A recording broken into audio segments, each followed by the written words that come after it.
The ballroom downstairs sparkled with golden lights, violins echoing through the air as guests whispered about how perfect the couple seemed. But upstairs, Emma's world was spinning. She pressed her back against the wall, trying to steady her breath. She wasn't supposed to be there, just a hotel waitress assigned to serve drinks. Yet fate had placed her outside the bridal suite at the exact moment the bride revealed her cruel secret. For a moment, Emma thought of running away, pretending she had heard nothing. After all, who would believe her? She was just staff, invisible among the rich and powerful. But the image of the groom, Lucas, standing downstairs with that gentle smile, flashed in her mind. He looked like the kind of man who still believed in forever. And Emma knew, with a certainty that made her chest ache, that he didn't deserve to walk blindly into a trap. Her heart pounded louder than the music drifting from the reception. She peeked once more into the slightly open door. The bride, Clara, twirled before the mirror in her wedding gown, her phone pressed to her ear. "He's so gullible," Clara whispered, her tone dripping with arrogance. "By tomorrow, I'll have access to his accounts, and in a year, maybe less, we'll disappear with everything." Emma felt sick. The words rolled like poison through her veins. She backed away quickly, her shoes clicking against the polished marble. But before she could escape, the door swung open. Clara stood there, her eyes sharp as glass. "What are you doing here?" Clara's voice was sweet on the surface, but beneath it, Emma heard the threat. Emma swallowed hard, holding the tray tightly. "Just bringing champagne, ma'am." Clara's gaze narrowed. For a second, silence hung heavy between them. Then, with a practiced smile, Clara reached into a purse on the table and pulled out a folded stack of bills.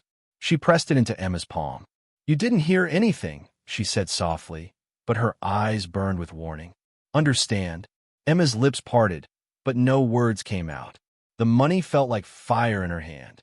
She wanted to throw it back, to scream the truth, but the fear of Clara's cold stare froze her in place. Downstairs, the music swelled. The ceremony was minutes away, and Emma faced a choice: stay silent and let a good man be destroyed, or risk everything by exposing the truth. Emma slipped into the staff corridor, the folded bills still clutched in her hand. She stared at them, her stomach twisting with disgust. Clara thought everything could be bought, that even silence had a price. For a brief moment, Emma considered tossing the money into the nearest trash bin. But then a darker thought struck her. What if Clara had been handing out bribes like this her whole life? How many people had stayed quiet because of fear or because of greed? The laughter of guests floated from the ballroom as Emma pushed through the service doors. The sight inside stopped her breath. Hundreds of people in shimmering gowns and crisp tuxedos filled the room, their eyes glowing with anticipation. At the center of it all stood Lucas, handsome in his tailored suit, adjusting his cufflinks nervously. He looked every bit the fairy tale groom, innocent, hopeful, completely unaware that the woman he loved was rehearsing lies upstairs. Emma's chest tightened. She wanted to shout across the hall, to tell him everything, but her courage faltered. Who would believe the word of a waitress against the flawless Clara? The bride came from one of the wealthiest families in the city, her reputation spotless. Emma was nothing but background. Invisible. "Emma!" A sharp whisper snapped her out of her thoughts. It was Grace, another server balancing a tray of champagne flutes. "You're pale as a ghost. What's wrong?" Emma forced a weak smile. "Nothing. Just nerves. Big crowd tonight." Grace rolled her eyes. "It's a wedding, not the end of the world." She hurried off, leaving Emma trembling in place. The music shifted an announcement. The ceremony was about to begin. Emma's pulse quickened as the doors at the far end of the hall opened and Clara appeared, radiant in her gown. Gasps of admiration swept across the room. Guests whispered about her beauty, her grace, her perfection. But Emma, watching from the shadows, saw only the smirk that flickered on Clara's lips, the satisfaction of a predator about to claim her prey. Lucas's face lit up when he saw her. His eyes softened with love, and in that moment Emma felt her heart break for him. She had no right to interfere, no evidence to prove what she heard. but letting him walk blindly into Clara's trap felt unbearable. The priest began speaking, his voice echoing through the room. Emma barely heard the words. Her mind raced. Should she interrupt? Should she scream the truth before vows were exchanged? Every second was slipping away, every moment bringing Lucas closer to ruin. When the priest asked if anyone had reason the couple should not be wed, the room fell silent. All eyes glistened with happy tears. No one moved. No one spoke. But Emma's hand shot up before she realized what she was doing. Her voice cracked through the silence. I do. The crowd gasped. All heads turned. Murmurs rippled across the hall. Lucas froze at the altar, his expression torn between shock and confusion. Clara's smile vanished, replaced with fury so sharp it could cut glass. And Emma, trembling under hundreds of stares, knew there was no turning back. The ballroom erupted in whispers. Guests leaned toward each other, stunned, as if a scandal had unfolded on stage. The priest cleared his throat nervously, trying to regain order, but all eyes were on Emma. She stood frozen near the back, her tray slipping slightly in her trembling hands. Lucas blinked, his voice uncertain. You object? Emma's throat felt like sandpaper. Every instinct screamed at her to sit down, to disappear before she was dragged out in disgrace. But when she glanced at Clara, she saw something that burned away her hesitation. The bride's face, for a split second, wasn't the face of a woman wronged.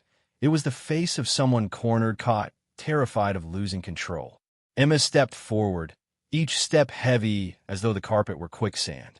I'm sorry, she began, her voice shaking but clear enough to carry. But this marriage isn't what it seems. Clara doesn't love him. Enough. Clara's voice sliced through the hall. She released Lucas's hand and stormed toward Emma, her gown sweeping across the floor like a storm cloud. This woman is lying. She's jealous, desperate for attention. Clara turned to the guests, her voice trembling just enough to sound convincing. Can you imagine? A waitress trying to ruin the happiest day of my life. Laughter bubbled from a few corners of the room, the cruel kind that grows when society chooses sides. Emma's cheeks burned, but she held her ground. I heard you, Emma said, her voice gaining strength. Upstairs, on the phone, you told someone named Daniel that this marriage was only for money, that once you had access to Lucas's accounts, you'd run away with him. The room gasped again. Lucas's face drained of color. Clara, is this true? Clara's eyes flickered, just for an instant. Then she forced a laugh, wrapping her arms around Lucas. Darling, don't listen to her. She's making this up. I don't even know anyone named Daniel. Emma's heart pounded. She had nothing but her word, no proof, and already she could see doubt swirling in the crowd. Lucas stared between them, torn, his trust battling against the possibility of betrayal. Please, Emma pleaded, her voice breaking. I know I'm just staff. I know I'm no one compared to her. But I swear on my life, I heard every word. She's lying to you. Clara spun, her mask cracking. And why should anyone believe you? You're nothing. You serve drinks. You don't belong here. Who would trust the word of a waitress over mine? The cruelty of her tone silenced the room. For the first time, guests exchanged uneasy glances. The perfect bride they adored sounded venomous. Lucas pulled slightly away from Clara, his eyes narrowing. Clara, why are you attacking her instead of denying it? I already denied it. Clara snapped, her composure slipping. Her voice rose, sharp with panic. She's obsessed with you, Lucas. That's what this is. She wants to ruin us because she can't stand seeing you with me. Emma felt her stomach twist. The more Clara spoke, the more desperate she sounded. But without proof, Emma knew her words were just wind against the storm. Security guards moved toward Emma, hesitation in their eyes. Lucas lifted a hand, stopping them. No, let her finish. Emma's breath caught. For the first time, someone was giving her space to speak. She met Lucas's eyes, full of confusion and hurt. I can't prove it. Not yet. But you need to look closer, Lucas. She isn't who you think she is. Silence weighed heavy in the air. Clara clutched Lucas's arm tightly, forcing a tear to slip down her cheek. Darling, Please, don't let this madness ruin us. Send her away. Let's get married and forget this ever happened. Lucas's jaw tightened. His gaze lingered on Emma, then on Clara, as if searching for truth written on their faces.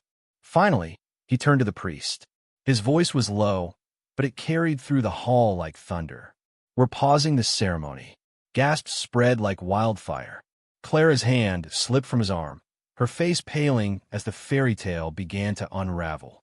And Emma knew this was only the beginning. The once joyous ballroom had turned into a stage of whispers and suspicion. Guests shifted uncomfortably in their seats, eyes darting between Lucas, standing tense at the altar, and Clara, whose perfect smile had crumbled into a mask of panic. Emma stood, trembling near the back, her courage holding her upright, though her knees begged to give way. Lucas raised a hand, silencing the murmurs. His voice was calm, but heavy with doubt. Clara, if this is all lies, then prove it. Let me see your phone. The color drained from Clara's face. My phone. Yes, Lucas pressed. If what she says is untrue, then you have nothing to hide. Show me your calls, your messages. Clara hesitated, her manicured fingers tightening around her bouquet. For a long, agonizing moment, she said nothing. Then, with a forced laugh, she shook her head. Lucas, darling, really? You'd believe a stranger over me? This is humiliating. The crowd stirred again. Her refusal was louder than any confession. Emma's heart raced. She had no proof, but Lucas's instincts were finally waking up. She took a step forward, her voice shaking but determined. If she has nothing to hide, she would have shown you already. Please listen to your gut. You know something is wrong. Clara spun, her voice shrill now. Shut up. You don't know anything about us. You're just a pathetic girl who cleans tables. How dare you speak to him like you matter? The venom in her words spread through the hall like fire. Guests shifted, visibly uncomfortable, their admiration of Clara unraveling with every insult. The mask of the flawless bride was cracking. Lucas's expression hardened. He took a step back from Clara, his voice quiet but firm. The woman I wanted to marry would never speak that way. Lucas, please, Clara begged, tears spilling now. Whether real or rehearsed, no one could tell. I love you. Don't let her lies ruin us. But her voice trembled with fear, not love. And Lucas seemed to hear the difference. The priest, sweating under the tension, cleared his throat. Perhaps we should postpone this ceremony until... No, Clara snapped, desperation breaking through. She lunged forward, clutching Lucas's arm. We're getting married. Right now. Lucas pulled free, his voice rising for the first time. Stop it, Clara. This isn't about a wedding anymore. It's about the truth. The ballroom was so quiet that Emma could hear her own heartbeat. For the first time, she wasn't invisible. People were watching her, some with pity, others with curiosity, but no longer with outright disbelief. Clara's performance was unraveling before their eyes. And then, a sound cut through the silence. Lucas's phone buzzing in his pocket. He pulled it out and froze when he saw the screen. Slowly, he turned it toward Clara. Daniel. The name glowed across the screen. An incoming call.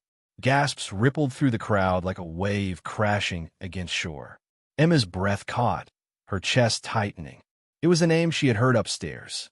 The man Clara had whispered to. The proof she had prayed for. Clara's face turned ghostly white. She reached out, as if to grab the phone, but Lucas pulled it back. His voice was ice. Do you want to answer it? Clara's lips trembled. I don't know who that is. The lie was too thin, too obvious. The guests erupted into murmurs, shock and disapproval coloring their faces. The perfect fairy tale was shattered. Emma felt relief flood her chest, but fear still gnawed at her. Clara was cornered, yes, but desperate people were dangerous. Lucas's jaw clenched as he stared at the bride he no longer recognized. Clara, I gave you my heart, my trust, and all along. His voice cracked, pain slipping through the anger. You planned to sell it for money. Clara dropped the bouquet, the white roses scattering across the carpet like broken promises. For a moment, her eyes blazed with fury, darting toward Emma. This is your fault, she hissed. "You ruined everything." Emma froze as Clara took a step toward her, wildness in her eyes. But before she could lash out, security moved in, finally acting on Lucas's signal. They stepped between Clara and Emma, their presence firm, immovable. Lucas turned away, his shoulders heavy with heartbreak. The wedding is off. The crowd erupted, some in outrage, others in relief, all buzzing with disbelief at what they had just witnessed. And Emma, standing alone in the back of the room, realized the story wasn't over. Exposing Clara was only the beginning, because a woman like Clara wouldn't accept defeat quietly. The ballroom emptied in chaos, guests rushing out with whispers that would spread across the city by nightfall. Clara was escorted away, still screaming that she had been framed, her voice echoing through the marble halls like a ghost clinging to power. But Lucas didn't follow her. He stood still, shoulders slumped, staring at the altar where his life had nearly been signed away. Emma lingered near the back, unsure if she should stay. She had done what her conscience demanded, but now she felt exposed, just a waitress who had dared to speak truth in a room built on lies. She reached for the service door, ready to slip out quietly, when Lucas's voice called across the hall. "Wait!" Emma froze. Slowly, she turned. Lucas was walking toward her, his expression torn between gratitude and devastation. "It was you," he said softly. "You saved me from making the worst mistake of my life." Emma shook her head. "I only did what anyone would have done." "No," Lucas replied, his voice steady now. "Anyone else would have stayed silent. You didn't." He studied her for a moment, as though trying to memorize the face of the stranger who had shattered his illusions, yet preserved his dignity. "How can I ever thank you?" Emma swallowed hard, suddenly self-conscious under his gaze. "You don't need to thank me. Just promise me you'll be careful who you trust." For the first time that night, a small smile tugged at Lucas's lips. It was weary but genuine. "I will." He glanced toward the doors where Clara had been dragged away, his voice dropping. "She'll try something again. People like her always do. But next time, I'll be ready." Emma nodded, relief softening her features. The weight of what she had done pressed down on her, but so did a strange sense of peace. She had risked everything, her job, her safety, her name, and somehow, against all odds, the truth had broken through. As Emma finally stepped out into the cool night air, she lifted her face to the sky. The stars blinked faintly above the city lights, quiet witnesses to the storm that had passed. She didn't know what tomorrow would bring, whether Clara would strike back or whether Lucas would heal from the betrayal. But one thing was certain. Sometimes, the voice no one expects to matter becomes the one that changes everything.